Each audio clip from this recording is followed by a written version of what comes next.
wabarakatuh. Bismillahirrahmanirrahim. Untuk presentasi kali ini yaitu dari kelompok 1 dengan tema Sejarah Pendidikan Islam di Makkah dan Madinah pada zaman Rasulullah.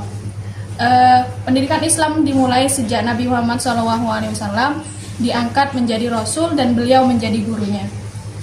Zuhairini dan kawan-kawan menegaskan bahwa ajaran Islam yang dibawa oleh Nabi Muhammad SAW berfungsi untuk meluruskan perkembangan budaya umat manusia pada zaman tersebut. Rasulullah SAW datang ketika bangsa Mekah sedang melewati masa kebodohan. Menurut Syekh Mahmudun Nasir, seluruh kehidupan sosial terjerumus ke dalam kenistaan dan pelanggaran sosial, seperti penyembahan berhala, mabuk, judi, zina, pembunuhan bayi perempuan, persaingan antara keturunan dan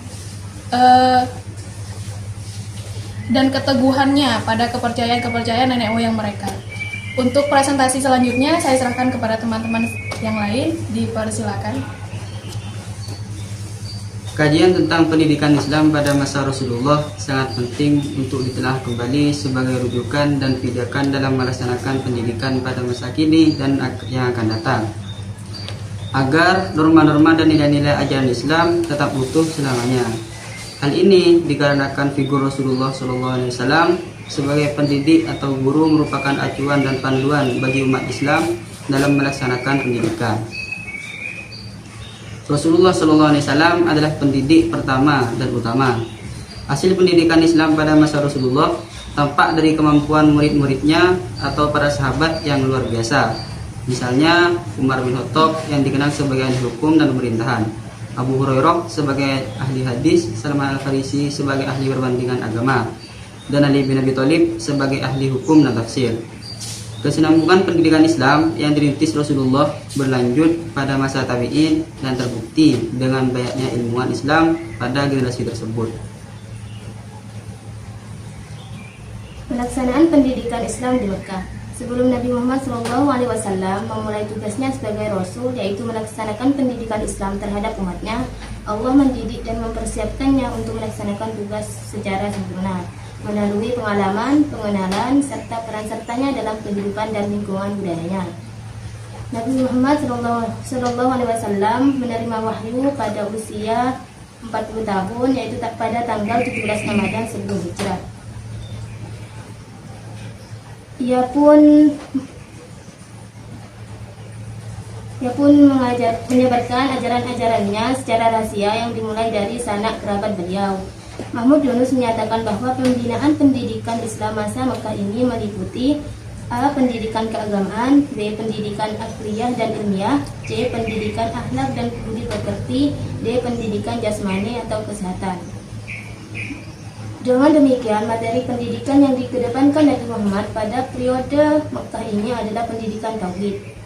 Di samping itu, metode yang dilaksanakan adalah dengan cara berdebat dengan orang-orang Mekah mengenai keimanan dan akidah, memberikan penyelesaian konkret terhadap problematika politik dan sosial kemasyarakatan, memberikan petunjuk yang konkret mengenai masalah-masalah ritual, moral, legal, dan urusan politik.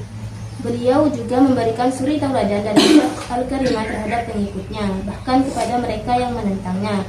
Terbukti dengan hal tersebut, ajaran Islam dapat diterima dan berkembang dengan pesat, bahkan menjadi tolak ukur peradaban tinggi di dunia. Tujuan pokok pembinaan pendidikan di Mekah. Pokok pembinaan pendidikan Islam di Mekah adalah pendidikan tauhid yang menitikberatkan penanaman nilai-nilai tauhid ke dalam jiwa setiap individu muslim agar dalam jiwa mereka terpancar sinar tauhid dan tercermin dalam perbuatan dan tingkah laku dalam kehidupan sehari-hari. Menurut Harun Asroha, ada dua bilang pokok yang digarap oleh Rasulullah dalam pendidikan pembinaan umat Islam di Mekah, yaitu sebagai berikut. A. Pendidikan tauhid dalam teori dan praktik. Intisari pendidikan Islam di Mekah adalah ajaran tauhid yang menjadi perhatian utama Rasulullah. Pada saat itu, masyarakat jahiliyah banyak menyimpang dari ajaran tauhid yang telah dibawa oleh Nabi Ibrahim alaihissalam. Pokok-pokok ajaran tauhid tercermin dalam Quran Surah Al-Fatihah sebagai berikut. 1. Allah adalah pencipta alam semesta yang sebenarnya. Oleh sebab itu, dialah yang berhak mendapatkan segala pujian. 2. Allah telah memberikan nikmat segala keperluan bagi miliknya dan khusus manusia ditambah petunjuk dan bimbingan agar mendapatkan kebahagiaan dunia akhirat. 3. Allah adalah Raja Pemberi kemudian yang akan memperhitungkan segala amal perbuatan manusia di dunia ini. 4. Hanya Allah satu-satunya yang patut disembah. Hanya Allah, kepada Allah segala bentuk pengabdian ditunjukkan. 5. Allah adalah penolong yang sebenarnya, maka hanya kepadanya manusia yang minta pertolongan. Baik, saya akan mempresentasikan tentang pendidikan Islam pada masa Rasulullah di Madinah. Pendidikan di Madinah lebih menitik beratkan pada pembinaan sosial dan politik, dengan harapan pola pendidikan pada masa Rasulullah sebagai solusi untuk menghadapi pendidikan Islam di masa kini. Akhirnya Nabi Muhammad SAW membagi orang-orang kaum muhajirin yang ahli dalam bidangnya untuk melakukan pekerjaan tersebut.